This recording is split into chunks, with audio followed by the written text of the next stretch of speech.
নমস্কার বন্ধুরা, welcome to এসটিউনিক sports. বন্ধুরা, এই ভিডিওতে আমরা কথা বলবো কিছু ট্রান্সফার আপডেট নিয়ে। আজকের দিনে দাঁড়িয়ে বেশ কিছু অফিসিয়াল আপডেট বেরিয়ে আসছে, সেগুলো আলোচনা রয়েছে। ইস্টবেঙ্গলের দল গঠন নিয়ে কি জানালো ইস্টবেঙ্গলের শীর্ষকর্তা, সেই নিয়ে মোটামুটি আপডেট দেওয়া রয়েছে। ডিমির আপডেট কি রয়েছে, তাকে কবে ঘোষণা করা হতে পারে, সেই নিয়েও আমরা কথা বলবো এই ভিডিওতে।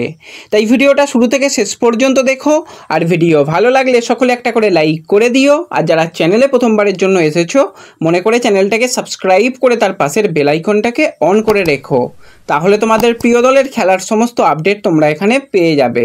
তো চলো আর দেরি না করে ভিডিও শুরু করা যাক।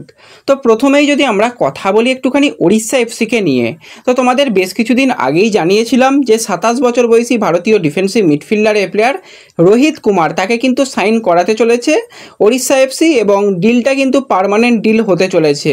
বেঙ্গালুরু এফসির সঙ্গে কন্ট্রাক্ট থাকলেও কন্ট্রাক্ট টার্মিনেট করে রোহিত কুমার বেরিয়ে এসেছে। তো রোহিত কুমারের অফিসিয়াল অ্যানাউন্সমেন্ট কিন্তু ওড়িশা এফসির তরফ থেকে এবার করে দেওয়া হয়েছে। 2026 সাল পর্যন্ত রোহিত কুমারের সঙ্গে চুক্তি সেরে নিয়েছে এবার ওড়িশা এফসি। তো ওড়িশা কিন্তু মাঝমাঠটাকে বেশ ভালো শক্তিশালী করে নিল। একদিকে রোহিত কুমার, অপরদিকে পুঁইটিয়াকে কিছুটা অ্যাটাকিং রোলেও খেলাতে পারবে। আহমেদ জাহুর মতন প্লেয়ার রয়েছে, হুগোর মতন প্লেয়ার আসছে ওড়িশাতে। তো মাঝমাঠ কিন্তু বেশ শক্তিশালী হয়ে গেল। সম্ভবত একজন ডিফেন্সের প্লেয়ারকে ওড়িশা নিতে পারে, বাদবাকি মোটামুটি দলটা সেট দলই রয়েছে, এবং বিদেশিগুলোও কিন্তু খুব ভালো ভালো তারা সাইনিং করিয়েছে। তো এরপরে যদি আমরা চলে আসি একটুখানি মুম্বাই সিটি এফসির দিকে, তো মুম্বাই সিটি এফসিও কিন্তু এবার ট্রান্সফার মার্কেটে নেমে পড়লো। এতদিন আমরা দেখে এসেছিলাম বেশ কিছু প্লেয়ারকে থ্যাংক ইউ জানাতে, এবার থেকে কিন্তু তাদের মোটামুটি ওয়েলকাম পোস্টও শুরু হয়ে গেল। তো আজকে সেইভাবেই কিন্তু 24 বছর বয়সী ভারতীয় সেন্টার ব্যাকের প্লেয়ার ভালপুইয়া, তো যখনই ভালপুইয়া সুযোগ পেয়েছে তখনই কিন্তু খুব ভালো তাকে ফুটবল খেলতে দেখা গেছে। টোটাল লাস্ট সিজনে কিন্তু 18টা ম্যাচ খেলেছে, সেখানে কিন্তু একটা ভালপুইয়ার কাছ থেকে আমরা গোলও দেখেছিলাম। আর ডিফেন্স কোয়ালিটি নিয়ে তো কোনো কথাই হবে না, খুব ভালো কিন্তু মাথা ঠান্ডা করে ডিফেন্স করতে পারে ভালপুইয়া।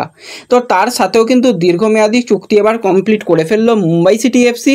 তার সঙ্গেও কিন্তু অফিসিয়ালি ডিল ডান হয়ে গেছে, 2027 সাল পর্যন্ত চুক্তি করা হয়েছে ভালপুইয়ার সঙ্গে।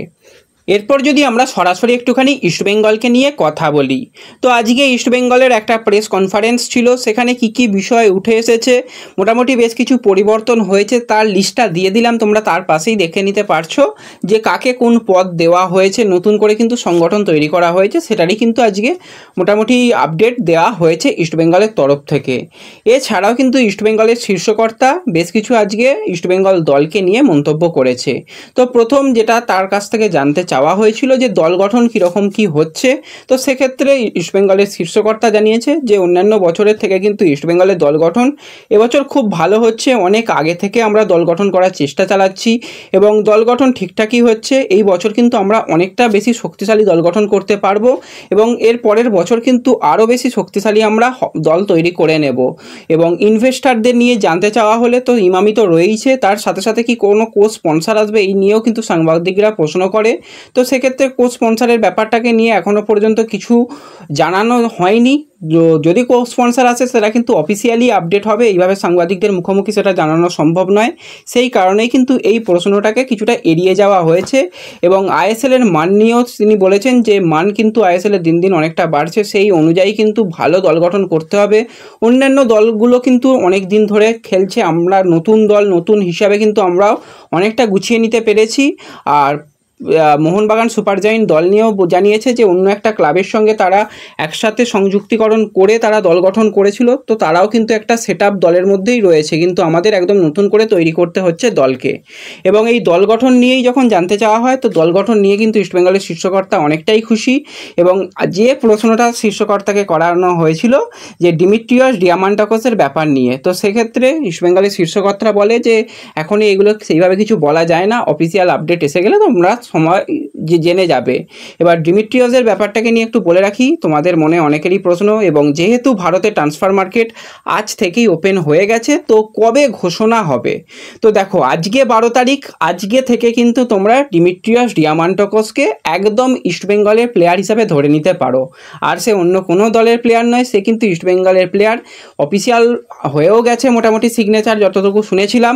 তো এবার শুধুমাত্র সময়ের অপেক্ষা, যে কোনো দিন যে কোনো সময় প্রেস রিলিজের মাধ্যমে যেভাবে ইস্টবেঙ্গল জানায় সেইভাবেই জানিয়ে দেবে। তো আশা করছি কয়েকদিনের মধ্যেই জানিয়ে দেওয়া হবে। যেভাবে হয়তো এক্সটেনশানগুলো আগে জানানো হচ্ছে, হয়তো এক্সটেনশানগুলো জানানোর পরবর্তী সময় হয়তো আপডেট হবে, কিংবা তার আগেও কিন্তু বড় সাইনিং ইস্টবেঙ্গলের আইএসএলের ইতিহাসে কিন্তু এটা সবথেকে বড় সাইনিং হয়েছে। তো সেক্ষেত্রেও কিন্তু আগেও জানিয়ে দিতে পারে, এরকমটাই আপডেট রয়েছে। তো ডিমিট্রিয়াসের উপর অনেকটাই কিন্তু ইস্টবেঙ্গল খরচা করেছে, এবং খরচা করে দল গঠন করলে ভালো রেজাল্ট হয় এবং সেই প্লেয়াররা ভালো পারফরমেন্স করে। এর আগেও আমরা দেখেছিলাম নন্দকুমার, সে কিন্তু দুর্দান্ত পারফরমেন্স করেছিল, গিলও খুব ভালো পারফরমেন্স করেছিল। তো আমরা আশা করি ডিয়ামান্টাকসও কিন্তু খুব ভালো পারফরমেন্স করবে, এবং দল গঠনটা মোটামুটি কোচের নির্দেশ মেনেই হচ্ছে, সেটুকুও বোঝা যাচ্ছে। কোচ যেরকম ইনপুট দিয়েছে সেইভাবেই দল গঠন হচ্ছে। তো আশা করি পরের সিজনে ইস্টবেঙ্গল দুর্দান্তভাবে ফুটবল খেলতে পারবে। তো এরপর যদি আমরা একটুখানি এএফসিকে নিয়ে কথা বলি, তো এএফসির মোটামুটি আজকে একটা নতুন জিনিস অফিসিয়ালিভাবে আপডেট এসেছে যে ফ্যান কোডের সঙ্গে কিন্তু তারা পার্টনারশিপ করছে। তো এএফসির যে টুর্নামেন্টগুলো ইস্টবেঙ্গলের কোয়ালিফায়ার্সই বলো বা ইস্টবেঙ্গলের পরবর্তী রাউন্ডে গেলে যে ম্যাচগুলো থাকবে, তো সেই ম্যাচগুলো কিন্তু সম্ভবত ফ্যান কোডেই দেখানো হবে, এরকমটাই আপডেট আজকের দিনে পর্যন্ত রয়েছে। হয়তো টিভিতেও দেখানো হবে, সেটা পরের ব্যাপার, কিন্তু মোবাইলে খুব সম্ভবত ফ্যান কোড যেহেতু পার্টনারশিপ নিয়েছে, ফ্যান কোডেই দেখানো হবে, এরকমটাই আপডেট বেরিয়ে আসছে। তো এই ভিডিওতে এই কয়েকটাই ছোট্ট আলোচনা করার ছিল। ভিডিও ভালো লাগলে ভিডিওতে লাইক করে দিও, চ্যানেলে প্রথমবার এলে চ্যানেলটাকে সাবস্ক্রাইব করে নিও, ফেসবুক পেজ থেকে ভিডিও দেখলে ফেসবুক পেজটাকে ফলো করে নিও, এবং ভিডিও একটু সকলের সঙ্গে শেয়ার করে দিও। তো দেখা হচ্ছে পরবর্তী ভিডিওতে। ধন্যবাদ।